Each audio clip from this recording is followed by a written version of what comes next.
Hello friends, welcome to life advisors. आप सभी का स्वागत है हमारे चैनल पे। आप देखना शुरू कर चुके हैं हमारा डेली बैंक निफ्टी की एनालिसिस वीडियो, जिसमें हम डिस्कस करते हैं बैंक निफ्टी के आज का ट्रेंड, बैंक निफ्टी में आने वाले दिन का ट्रेंड, साथ ही डिस्कस करते हैं बैंक निफ्टी के पूरे 12 स्टॉक्स में टारगेट एंड स्टॉप लॉसेस। तो आशा करता हूँ वीडियो आपको जरूर पसंद आ रही होगी। अगर पसंद आ रही है तो लाइक करना ना भूलें। अगर आप चैनल के लिए नए हैं, आपने अभी तक चैनल सब्सक्राइब नहीं किया है तो तुरंत कर दीजिए। साथ ही बेल आइकन दबाइए ताकि टाइमली अपडेट्स आपको मिलती रहे। आज है 27 जनवरी का दिन और अगर बैंक निफ्टी की बात करें तो जबरदस्त गिरावट आज बैंक निफ्टी के अंदर में देखने मिली। लास्ट डे हमने जो रेंज डिस्कस करी थी तो लोअर लेवल्स पे 30,600 का एक सपोर्ट हमने डिस्कस किया था और ये भी डिस्कस किया था कि अगर ये ब्रेक होता है तो एक अच्छी खासी गिरावट देखने के लिए मिल सकती है और वही हमको देखने के लिए मिल रही है। वहीं पे हायर लेवल्स पे हमने डिस्कशन किया था 31,500 मैक्सिमम दिखाई देता है। अगर इसके आसपास आता है तो फिर से शॉर्ट्स क्रिएट होते हुए दिखाई देंगे। तो वहीं पे ओपन हुआ 31,236 पे, हाई बना 31,287 का।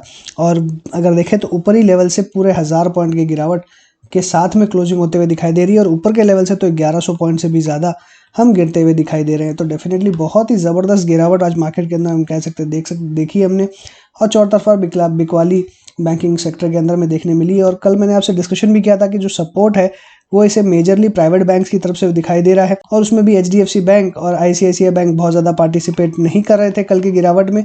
अगर इसमें गिरावट होगी तो बहुत ही तेज़ी से गिरता हुआ दिखाई देगा और वही आज इतने बड़े गिरावट का कारण बनते हुए नजर आ रहा है बैंक निफ्टी के अंदर में। तो हम आगे जब डिस्कशन करेंगे तो स्टॉक्स में भी देखेंगे किस तरीके से बिकवाली आई है, बट इंडेक्स में अगर देखें तो बहुत ही ज़बरदस्त सेलिंग देखने के लिए मिल रही है और जिस तरीके से गिरावट हुई है ये मुझे लगता है कि कुछ समय तक रहने वाली है गिरावट और सारे इसने लेवल्स तोड़ दिए, सारे सपोर्ट्स ब्रेक होते हुए नजर आए हैं। अब नेक्स्ट सपोर्ट जो है लगभग 300 पॉइंट नीचे दिखाई देता है, अराउंड 29,900 के आसपास में। वहाँ पे आपको एक छोटा सपोर्ट मिलते हुए नजर आएगा बट बहुत ज़्यादा मेजर सपोर्ट नहीं है। और मेजर सपोर्ट जो दिखाई देता है वो अब सीधा 29,000 के आसपास दिखाई देता है। तो 29,000 एक बहुत ही स्ट्रॉन्ग सपोर्ट आपको दिखाई देगा और ओवरऑल अभी गिरावट जो है वो कंटिन्यू 29,000 तक होती हुई दिखाई दे सकती है। बाइंग हमें अभी बिल्कुल नहीं करनी है और मैंने हमेशा इसीलिए कहा है कि वीडियो पूरा एंड तक देखिए ताकि आपको ये समझ में आए कि मैं कहाँ पे क्या चीज़ बोल रहा हूँ। क्योंकि स्टॉक मार्केट एक ऐसी चीज़ है जहाँ पे हर स्टॉक के बारे में हम यूनिक चीज़ें डिस्कस करते हैं। सिर्फ टारगेट और स्टॉप लॉस ही डिस्कस नहीं करते, साथ ही डिस्कस करते हैं स्ट्रैटेजी क्या होनी चाहिए, कहाँ पे बाय करना चाहिए, कहाँ सेल करना चाहिए और किस तरीके से स्टॉक के अंदर पोजीशन बनानी चाहिए। इस सारी बातों का हम ध्यान देते हैं। तो कल क्लियरली हमने डिस्कशन किया था कि लॉन्ग्स तो बिल्कुल भी नहीं बनाने हैं, भले ही कहीं हमें लॉन्ग्स की पोजीशन दिखाई देती हो। और वही हमको देखने मिल रहा है जहाँ पे हमें लॉन्ग्स नहीं बनाने थे और वहीं पे जबरदस्त गिरावट हमको देखने के लिए मिल रही है। तो अभी और आगे कैसे लेवल्स ले सकते हैं, तो जैसे मैंने कहा बाहर 300-400 पॉइंट के नीचे में सपोर्ट अवेलेबल है। तो नेक्स्ट सपोर्ट 29,900 पे मिलेगा। इसके बाद का जो सपोर्ट है वो सीधा 29,500 पे आएगा और इसके नीचे का सपोर्ट 29,000 पे अवेलेबल है। तो हो सकता है कि आपको कल जो गिरावट है 29,000 से लेकर 29,500 तक की भी लेवल्स पे दिखाई दे सकती है। और जिस तरीके का सेल ऑफ है ये लगता है कि कुछ पैनिक ड्रिवन सेल ऑफ है और वो कंटिन्यू रहते हुए नजर आ सकता है। तो 29,000 का लेवल्स जैसे मैंने आपको डिस्कशन किया था कि नेक्स्ट 5 से 10 दिन में आपको देखने के लिए मिलेगा। हो सकता है कि नियर टर्म में आपको परसों तरसों तक ही देखने के लिए मिल जाए। हालांकि बहुत ज़्यादा अभी हम इस चीज़ के बारे में चर्चा नहीं करेंगे, बट जो डेफिनेटली अब बड़ा सपोर्ट है वो 29,000 के आसपास आता हुआ दिखाई दे रहा है। एक 29,000 पे बहुत ही स्ट्रॉन्ग सपोर्ट है। नेक्स्ट स्ट्रॉन्ग सपोर्ट इसे 100 डे सिंपल मूविंग एवरेज का है, वो जो कि 27,216 का। तो ये काफ़ी दूर है तो इसके बारे में भी अभी चर्चा नहीं करेंगे।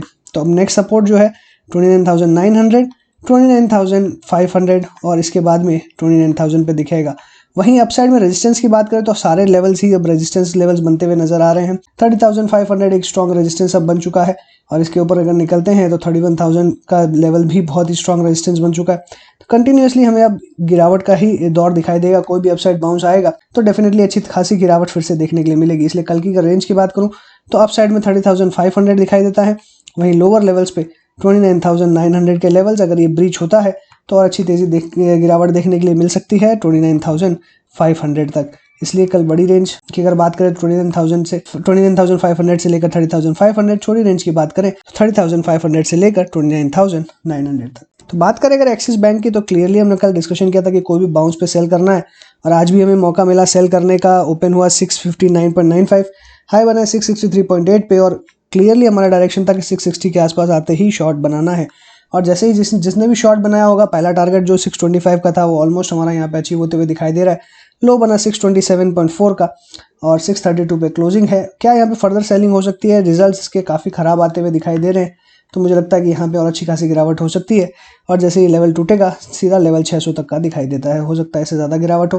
अब सिंस अगर इसका एक्सिस बैंक का हम लेवल 600 तक का देखते हैं तो बैंक निफ्टी में भी कम से कम 200 पॉइंट की गिरावट तो डेफिनेटली सिर्फ मुझे लगता है कि एक्सिस बैंक की तरफ से देखने के लिए मिल सकती है। इसलिए कल एक फिर से एक अच्छा खासा गिरावट आपको देखने मिलेगा 600 पॉइंट। मुझे लगता है कि 600 लेवल तक आपको एक्सिस बैंक देखने मिल सकता है। बंधन बैंक की बात करें तो कल हमने डिस्कशन किया था कि इसके अंदर में जिनकी भी शॉर्ट पोजीशंस है वो अपनी शॉर्ट पोजीशंस काट लें और कोई फ्रेश शॉर्ट्स यहाँ पे नहीं बनाए, क्योंकि अब रिस्क रिवॉर्ड फेवरेबल नहीं है और इस छोटी सी एरिया में 300 से लेकर 310 की जो रेंज है यहाँ पे कंसोलिडेशन हो सकता है। तो आपका अगर ऑप्शंस में या कहीं पे भी आप ट्रेड लेते हैं तो आपको लॉस उठाना पड़ सकता है। तो डेफिनेटली मुझे लगता है कि अभी कोई इसमें फ्रेश शॉर्ट्स नहीं बनाने हैं और लॉन्ग बनाने की भी कोई जगह दिखाई नहीं देती है। बैंक ऑफ बड़ौदा की बात करें तो लास्ट डे भी हमने डिस्कशन किया था कि इसके अंदर में एक नीचे के लेवल्स में बाइंग मौका है और यहाँ पे एक साइडवेज कंसोलिडेशन देखने के लिए मिल रहा है। तो अभी यहाँ पे फिलहाल जिस तरीके की वॉल्यूम्स है, जिस तरीके का प्राइस एक्शन है, काफ़ी इंडिसाइसिव है और मार्केट के कारण ही दिखाई देता है। तो मुझे लगता है कि नीचे के लेवल्स पे जिन्होंने बाय किया वो होल्ड कर सकते हैं। 68 के आसपास आता तो एक फ्रेश अच्छी बाइंग का मौका भी आपको शायद मिल सकता है। तो डेफिनेटली मुझे लगता है 72 के ऊपर जब तक ट्रेड कर रहा है तब तक बिल्कुल सेफ है। फेडरल बैंक की बात करें तो जैसा हमने डिस्कशन किया था 68 के आसपास आता है तो एक बाइंग की मौका मिल सकता है। तो कल अगर 68 के आसपास आपको मिलता है तो यहाँ पे एक आप बाइंग अटेम्प्ट कर सकते हैं विद स्टॉप लॉस ऑफ 67। तो ₹1 का ही स्टॉप लॉस मैं आपको दे रहा हूँ, 67 के स्टॉप लॉस के साथ में बाय करके चले। HDFC बैंक जैसे हमने डिस्कशन किया कि 1440 का लेवल अगर ब्रेक करेगा तो अच्छी खासी गिरावट देखने के लिए मिलेगी और क्लियरली 1409.6 के लेवल्स देखने के लिए मिल रहे हैं और यहाँ पे फर्दर गिरावट आपको देखने को मिल सकती है 1360 तक। तो डेफिनेटली मुझे लगता है कि अभी यहाँ पे अच्छी शॉर्ट बने हुए हैं तो आपको और फर्दर गिरावट देखने मिल सकती है। आने वाले दिनों के लिए टारगेट रहेगा 1360। अगर यहाँ से कोई रिवर्सल होता है तो मैक्सिमम अपसाइड अभी भी 1440 का ही दिखाई देगा। मुझे लगता है 1440 के आसपास आता है तो फिर से शॉर्ट्स बन सकते हैं। ICICI बैंक की बात करें तो यहाँ पे हमने 510 520 तक के लेवल्स की बात करी थी। 520 तक का लेवल हमको देखने मिल गया, शॉर्ट्स बनाने की भी यहाँ पे राय थी और यहाँ पे सपोर्ट जो है स्ट्रॉन्ग 515 तक दिखाई देता है और आज की अगर लो की बात करें तो 519। तो यहाँ पे अगर फर्दर गिरावट आती है और 20 day simple moving average 50 day simple moving average break होता है तो 500 तक के लेवल्स आपको देखने मिल सकते हैं। यहाँ से रिवर्सल की कोशिश करेगा तो फिर से एक सेल का मौका हायर लेवल पे बनेगा। IDFC फर्स्ट में एग्जिट करने की सलाह थी, अभी यहाँ लॉन्ग या शॉर्ट दोनों ही नहीं है। इंडसइंड बैंक की बात करें तो यहाँ पे सारे टारगेट्स हमारे अचीव होते हुए दिखाई दे रहे हैं। 800 तक के लेवल्स भी आज ऑलमोस्ट अचीव हो चुके हैं। 806 क्लोजिंग 820 पे वॉल्यूम्स कंटिन्यूसली बढ़ते जा रहे हैं। तो क्या यहाँ पे और फर्दर सेल ऑफ हो सकता है? अगर फर्दर सेल ऑफ होता है 800 का लेवल भी ब्रीच करता है तो मुझे लगता है 760 तक लेवल आ सकते हैं, बट मुझे लगता है कि ये 806 थोड़ा सा सपोर्ट ले सकता है। इसलिए बहुत ज़्यादा एग्रेसिव सेलिंग ना करें। जिनके शॉर्ट्स है वो कैरी कर सकते हैं और अगर प्रॉफिट बुक करना चाहें तो यहाँ पे प्रॉफिट बुक करके भी एग्जिट कर सकते हैं। 840 का स्टॉप लॉस रखे। कोटक बैंक की बात करें तो कंटिन्यूसली हमने इसको 1900 रुपये के लेवल से शॉर्ट करना शुरू किया था, जो अभी 1800 का पहला टारगेट था, दूसरा टारगेट 1700 का है। 1764 इसका अगर देखें तो क्लोजिंग है, 1746 इसका लो है। तो मुझे लगता है 1700 तक के लेवल्स आपको देखने मिल सकते हैं। PNB की बात करें 32 एक बहुत ही स्ट्रॉन्ग सपोर्ट है, जैसा लास्ट टाइम हमने डिस्कशन किया था। 32 के आसपास इसमें एक बाइंग बन सकती है, लेकिन अगर ये लेवल भी ब्रीच होता है तो काफ़ी ज़्यादा नीचे की गिरावट आपको देख सकते हैं। 28 रुपये तक के लेवल आपको देखने के लिए मिल सकते हैं। तो मुझे लगता है 32 रुपये के आसपास खरीदेंगे ज़्यादा बेहतर रहेगा। RBL बैंक में जैसा मैंने डिस्कशन किया कि जो प्रीवियस डे का लो था वो एक सपोर्ट की तरह एक्ट कर सकता है। 218.65 और आज का लो 217। हमने 210 के आसपास यहाँ पर डिस्कशन किया था कि एक बाइंग रेंज देखने मिल सकती है। आज का हाई देखे 227। तो अभी फर्दर गिरावट क्या यहाँ पे हो सकती है? डेफिनेटली जिस तरीके के वॉल्यूम्स है फर्दर गिरावट हो सकती है, लेकिन मुझे लगता है 210 का सपोर्ट या लेवल जो है वो काफ़ी क्रूशियल है। तो यहाँ से एक रिवर्सल के साइन आपको 210 के आसपास से मिल सकते हैं। तो रिवर्सल पे ही बाय करें, अभी फिलहाल अवॉइड करें।